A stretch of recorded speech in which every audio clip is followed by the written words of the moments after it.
Hi everyone, I'm JD from Willow Journals. Welcome back to my channel. I have a junk journal with me episode working in my yearly journal. This is also my intentional life journal. So the first pages that I flipped through, these are all from the intentional life course that I've been running this year. And then in the next pages, I've been recording my monthly updates. And this is a collaboration with the lovely Olivia from the Brown Satchel. I will link her channel down below in the description box. I absolutely love her videos, especially her journaling videos, and I hope you love them too. And so this year, what we've been doing is catching up on each other's lives. Instead of through pen pal letters, we're doing it through pen pal videos on our channels, which is quite fun.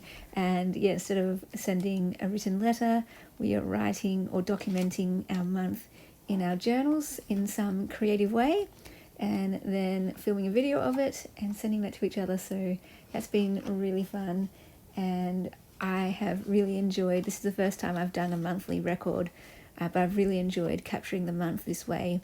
It helps me to set aside some time to reflect and to think about everything that happened that month, because sometimes when I don't spend that time reflecting, I will just forget what I did that month.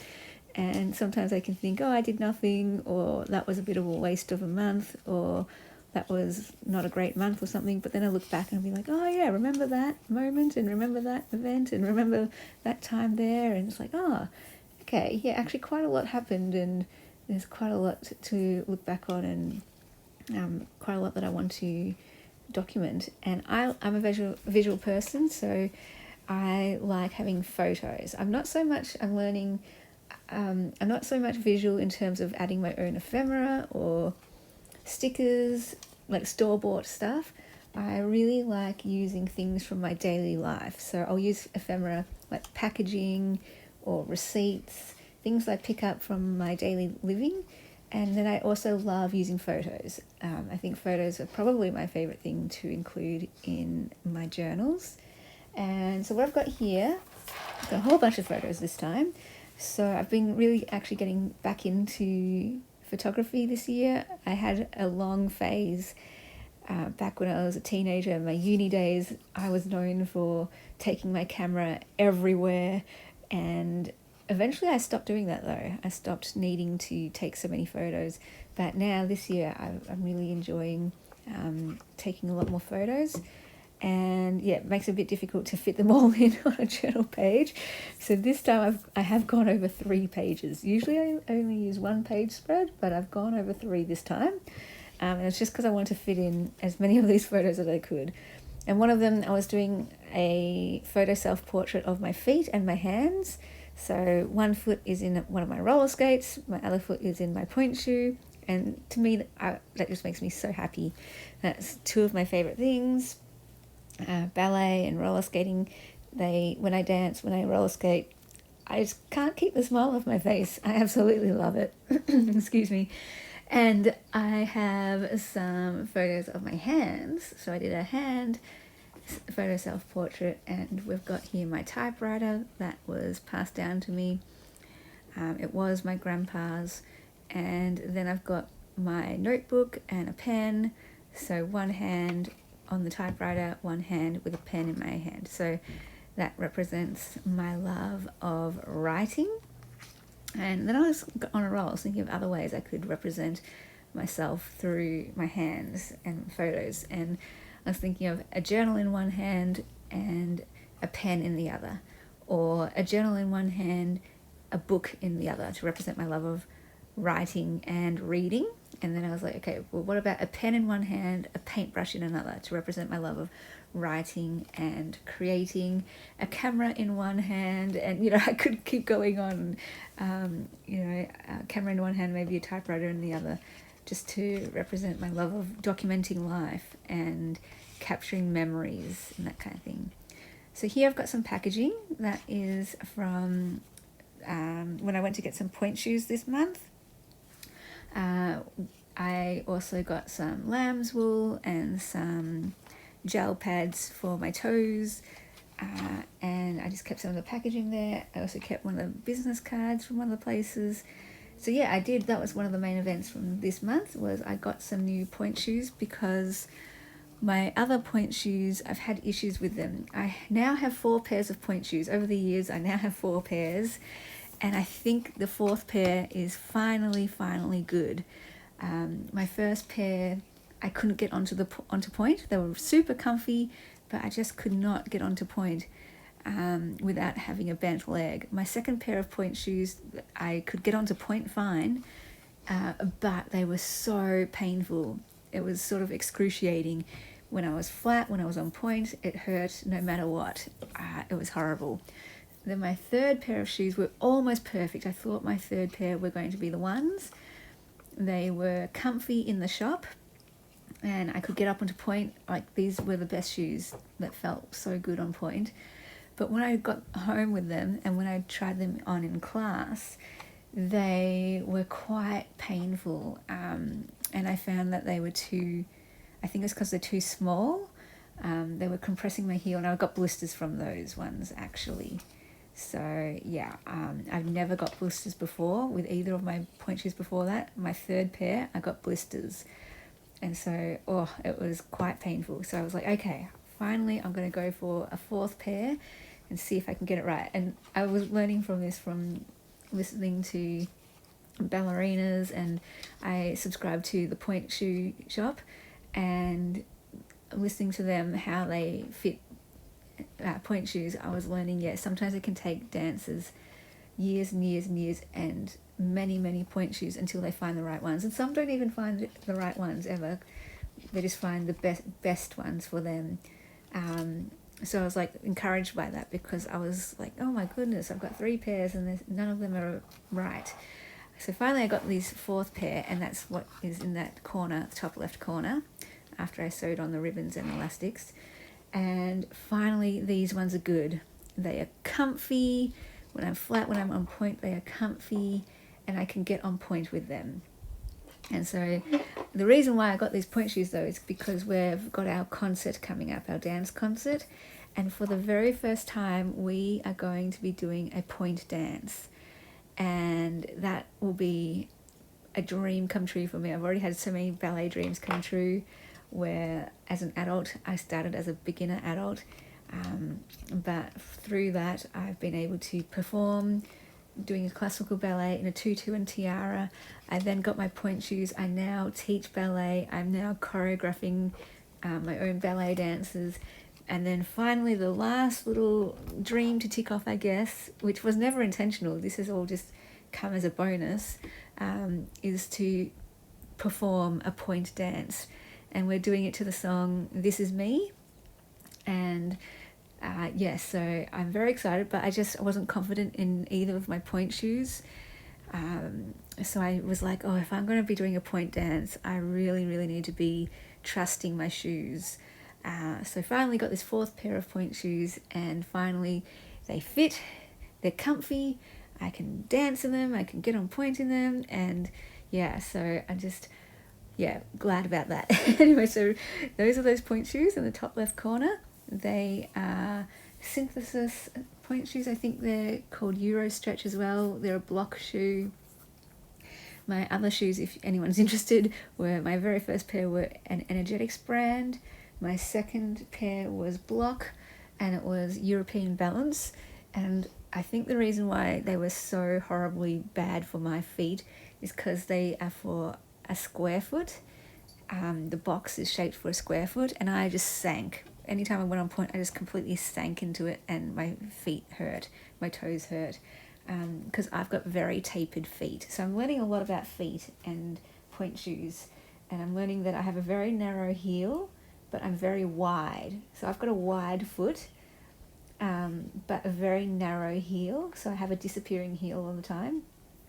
But along with my wide foot, I have a very tapered toes. So it's been quite challenging getting the right shoe for my shape of foot, because of that narrow heel, wide from the knuckle across, and then tapered toes. It's just been quite challenging with my feet. But anyway, another highlight from this month was that I started gymnastics, which is sort of another dream come true. So one of my friends, he teaches gymnastics, and he's been teaching it for a while now, and he's always been asking if I want to do it, and I said, yeah, I do. I've always wanted to do gymnastics. I did it when I was a kid, and it's always been another dream of mine. Like, ballet and gymnastics were my things as a kid.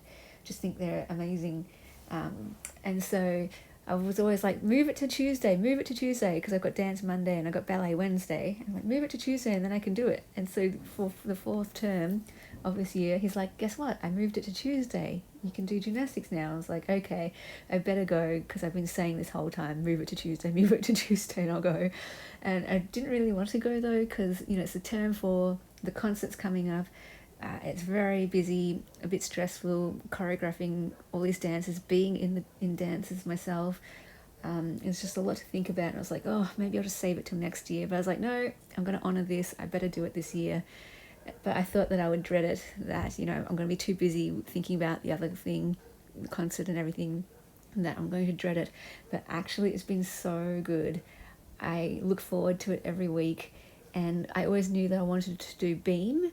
And beam has always been my favourite. As a kid, I love beam so much. Just the flexibility and acrobatics on the beam, I love it, love it, love it. So as soon as we got there, I'm like, we always start with a warm-up, and then in the adult class, you just work on whatever you want to work on. So every class, I work on beam. And as soon as I got on it the first time, I was like, why did I think this would be fun? Because I was like, you know, I'm not the best with heights. It's one of my biggest fears is heights. And so I'm up there on the beam, I'm like, oh my gosh, I can't balance at all. I was just nervous, and it was quite scary being up there, even though it's not that high for me. It was quite scary, and I was like, this is terrible. I'm terrible at beam. I'm shaking, I'm nervous. But then after a while, finally, it didn't take long actually, by the end of the class, I was loving it up there. And ever since, I'm just like, I can't wait to get back on beam. I just want to be on beam again. And I actually, there's a floor beam, and our teacher, he spotted me doing cartwheels on the beam, and then he was like, okay, you're right to go by yourself. And it was terrifying every single time I did a cartwheel. And 9 times out of 10, I wasn't on the beam when I landed, or I could get my front foot on, but I couldn't get my back foot on, or I could get both feet on, but I lost my balance. But I think 3 times in that second session, I managed to stick my landing and get both feet on.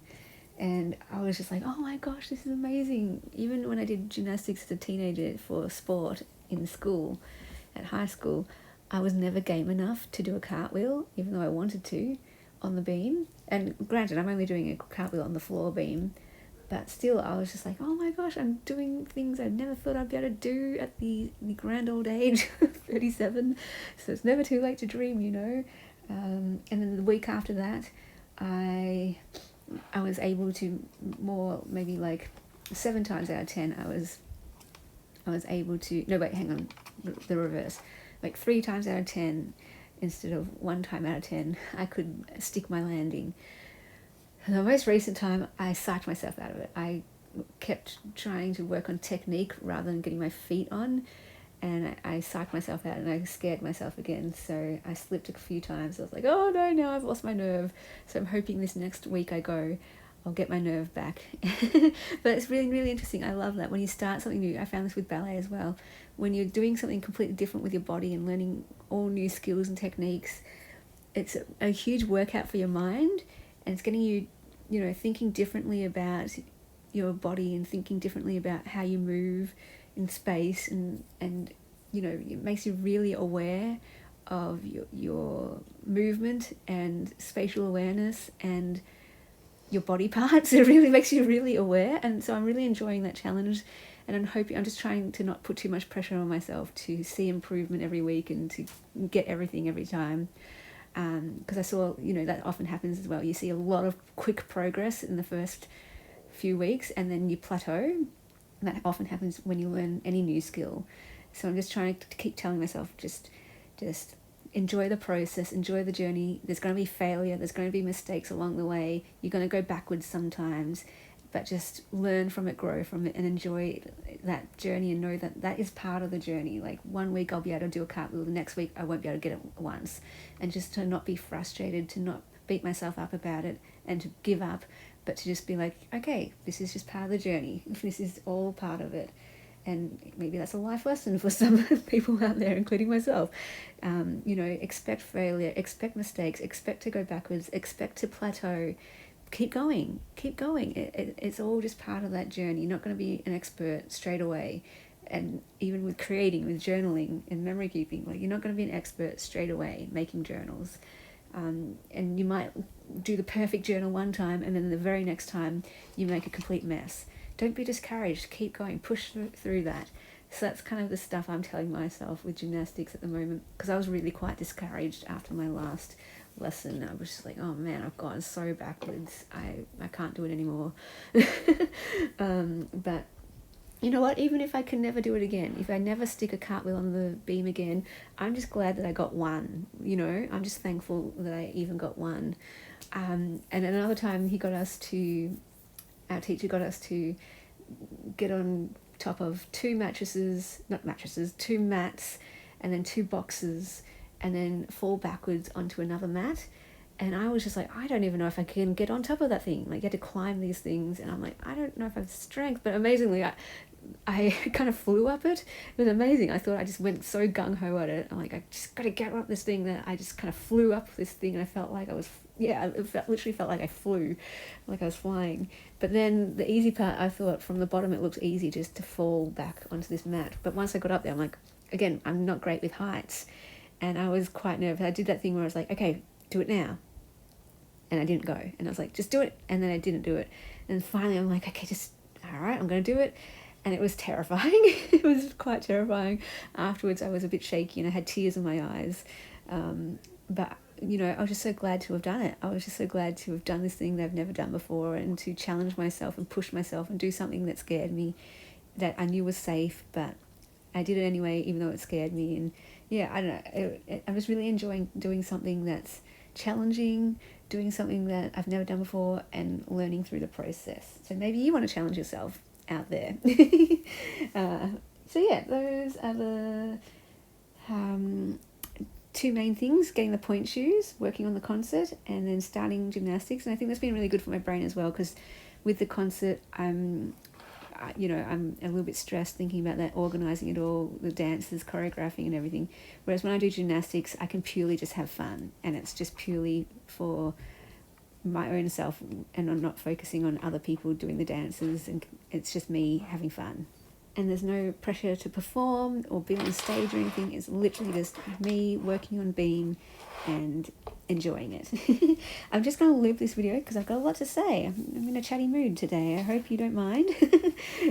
For those who like just the chatty videos, here it is. And I hope this, I love just sharing stories, and then pulling out little insights and little lessons that can help, with life.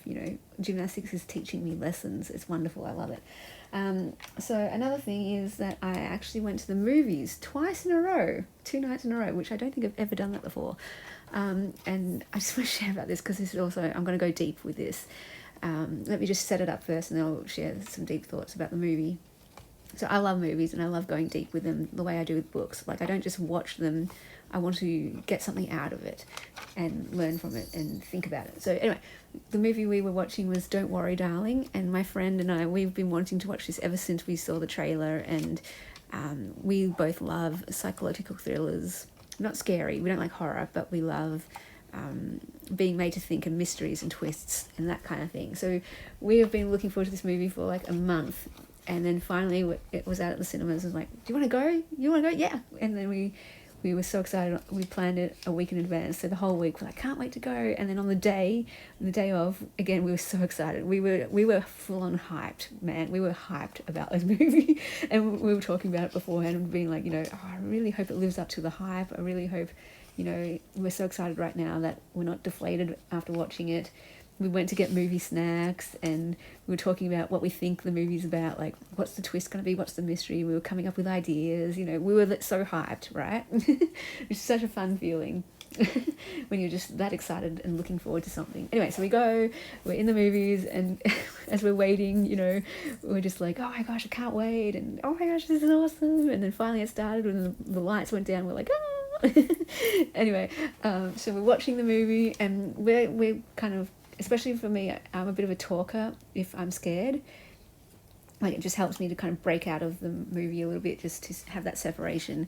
And she was kind of the same. So when she was nervous too, you know, we'd talk about it and be like, oh, what was that? Did you see that? What? Oh my gosh, I wonder what that is. And, you know, so we just kind of whispered to each other in those moments, and we're like, oh my gosh, that was not good to see that part, or whatever.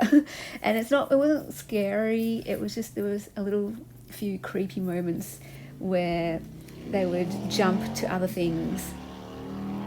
Just mind that loud motorbike in the background. Sorry, guys. Anyway, so what happened, I'm going to spoil it for you. So just, if you don't want to, you know, listen, it's worth watching if you're into this kind of thing. It is worth watching for the twist and the mystery.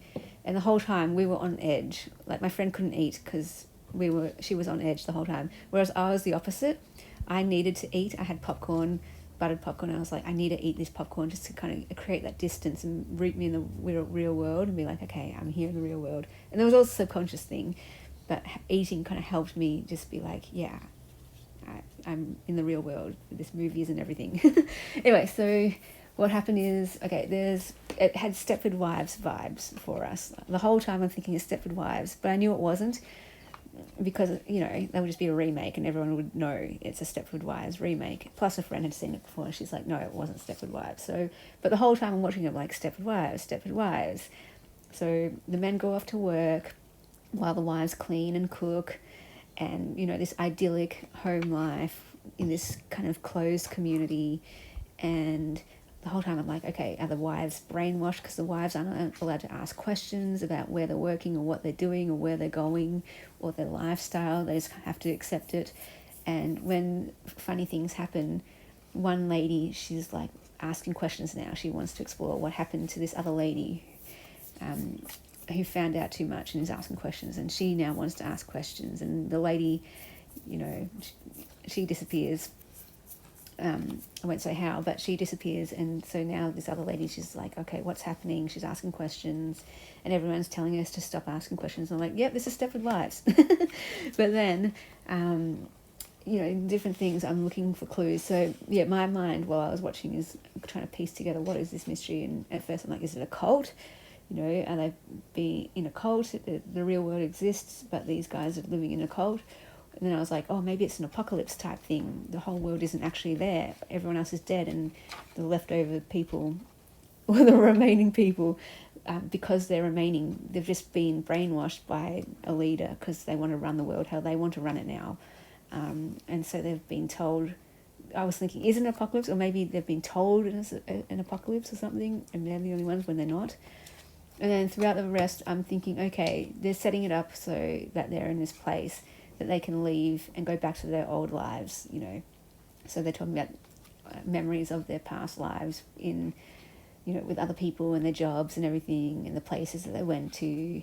And I'm like, oh, okay, so the real world does exist. And then she's like, we got to leave. We have to leave this place. And I'm like, okay, so the real world does exist. They're going to go back to their hometown or something. This is just a small town. Anyway, but then the twist is you find out, you see her in her real life in the past, and you see her husband in the past, and he looks totally different. He looks really creepy and just not nice. And you realize that what happened is he put them into a simulation. Yes. So you see her lying on a bed with her eyes kind of pried open with metal prongs, and just projected onto her eyes is this simulation. And as soon as I saw that frame of her on the bed, I'm like, oh no, this is not good.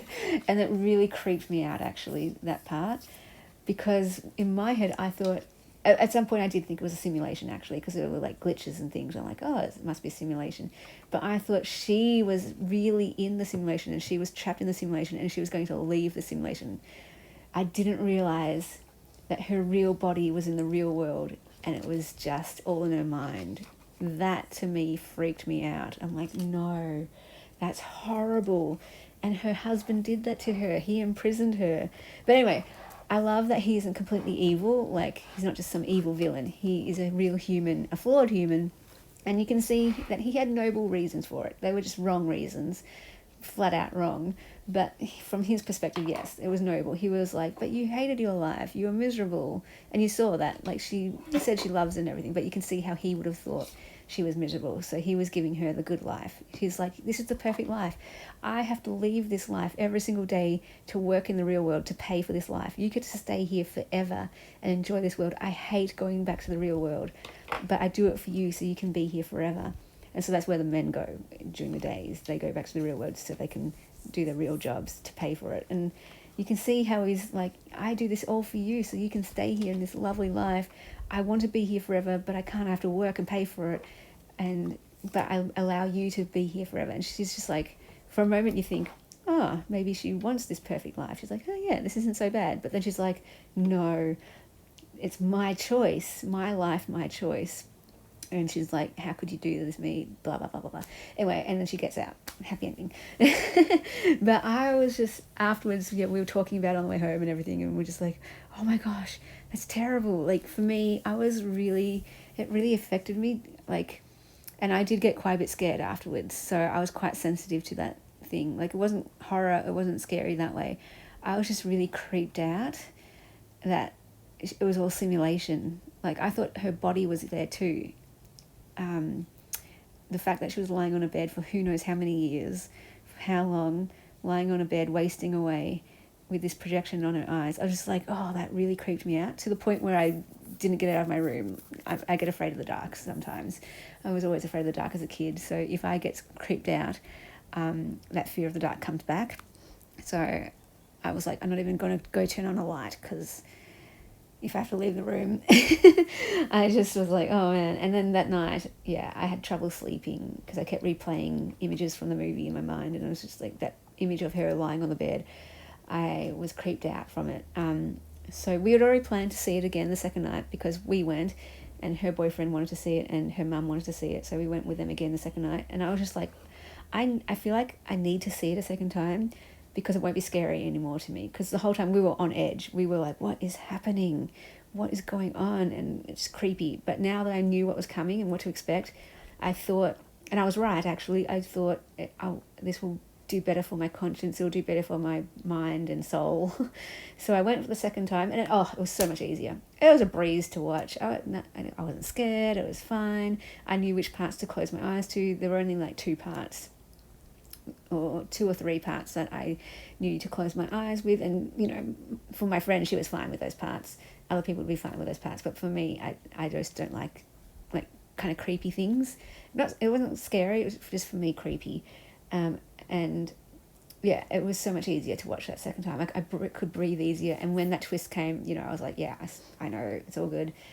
And I slept so well the next night, and I had no issues after that again. I was fine after that. So it was really good for me to be able to see that a second time. And what I want to know is actually that both watchings, there was not a single time I was out of the movie. There was not a single time I was bored, thinking about what's for dinner tomorrow, which I often find a lot of times in movies. I am like that. That's why I feel like I need psychological thriller movies and mysteries, because those are the only types of movies where I'm in it the whole time. And I want where I'm fully engaged the whole time, where I don't switch off. So yeah, that's why I like psychological thrillers, because of that reason, because I'm just like, what's happening? I like fast pace, I like mystery, I like to be on my toes and actively engaged, thinking things, like trying to work things out. So yeah, both times, that's a testament to the movie. I was completely in it both times. And usually when you watch a movie the second time around, I thought I would switch off at some points and be out of the movie. But no, I was fully in it, because now I could see it like it deserved a rewatch, because now I could see things differently. It was like I was watching a different movie because I could see it differently now. Anyway, all to say, I enjoyed it. I read some reviews afterwards, and people were saying it wasn't great, and I see where they're coming from. I get it. Like, it's been done before. this idea, and maybe for other people it was predictable, and I can see that, but for me, I was totally in it. I didn't predict it at all. When that twist came, I was just like, oh no, no, no, no, no. And I really enjoyed the ethics of it. So it wasn't just a movie for me, it really was thought-provoking in that the ethics. So yeah, this guy, he thought he was doing an ethical thing, giving her a good life, a perfect life. And then her friend in the simulation world, her friend, she did it for totally different reasons. The guy, he did it for himself, to escape the real world, to escape the boredom and escape the mundaneness of the real world, so he could live a perfect, wonderful life. Whereas her friend, she did it because her children, she lost her children in the real world, and in the simulation world, she could never lose her children. She could be with the children forever. And you know what? We can all have our opinions about that, but that's understandable. At least it's understandable. Like, I get why you're here, and yeah, okay, fair enough. If that's, you're willingly choosing to do that, it's not necessarily what I would choose, and not necessarily what I would maybe call healthy or right or whatever, and maybe it's robbing her of life and that kind of thing. We could go into all that conversation. See, this is what I mean, it's a whole conversation. But I get, if you choose that for yourself, okay, but don't choose it for someone else. That was the main thing. If you're choosing it for yourself, go ahead. Again, we could debate the ethics of that and the rightness of that. But okay, you got your reasons, go do it for yourself, but don't make that decision for someone else. That's not your choice. That's not your call. Free will. So we can go into a whole conversation about free will. And then this ethical question, I remember talking about this with my sister during uni. If you were guaranteed a perfect pain-free life, but you had no free will, would you choose it? Some people would, and some people wouldn't. And I don't know who's right or wrong in that. But again, that's kind of defies the point in a way, or illustrates the point, because that's the choice. Everyone in this, hypothetical scenario, the people have the choice. The idea is that you don't force someone else to do it, though. And once people make that choice, well, you just got to let them do that. You could be like, no, don't do that choice. Come back into the real world. But that's the whole point. They've got free will. They've thought about it. They have chosen it. Let them choose what they choose. That's their right. That's their right of free will, of choice, freedom of choice. It's so much to think about, like, really. I love the ethics of it, and really thought-provoking to make yourself think, what would you choose for your own self? And then allowing others that freedom for them to choose. And maybe some people won't agree with that. Maybe we don't let people choose if they're going to choose the wrong thing. Oh, there's so many things to think about in this movie. Anyway, so I just wanted to leave you with that, and leave you with my thoughts about the movie and the questions that it made me think about, the ethics. I love thought-provoking movies. I love anything thought-provoking, books, conversations, ideas, and I love ethical questions. One of my core values is ethics, and I love, it can be frustrating that a lot of ethical questions, if not all, are grey. When I was a kid, I used to think ethical decisions were black and white. The older I get, the more I realise it's grey. It's nuanced, it's situational, it's context-based, it's, and what could be right for one person could be wrong for another. And so I love ethical questions and that kind of thing. But yeah, I'm talking a lot in this video, but I hope you enjoyed all my thoughts and stories and insights and reflections in this video. And if you have any thoughts of your own, feel free to share them in the comments. I'll see you guys in the next video. Be sure to check out Olivia's channel, send her some love. Be sure to journey your life, because your stories matter. Bye guys. Thank you so much to my beautiful patrons who supported me in October and allowed me to create and share videos for another month. If you would like to become a patron in November and support what I do here, that would be so appreciated. I'll leave the link below to my Patreon in the description box below, where you get access to extra videos, first preference for my journals, behind the scenes updates, and if you're a Ruby tier or high, you get every single digital kit from my Etsy, plus an extra one every month. And there are also some mail tiers. You get something sent to you in the mail.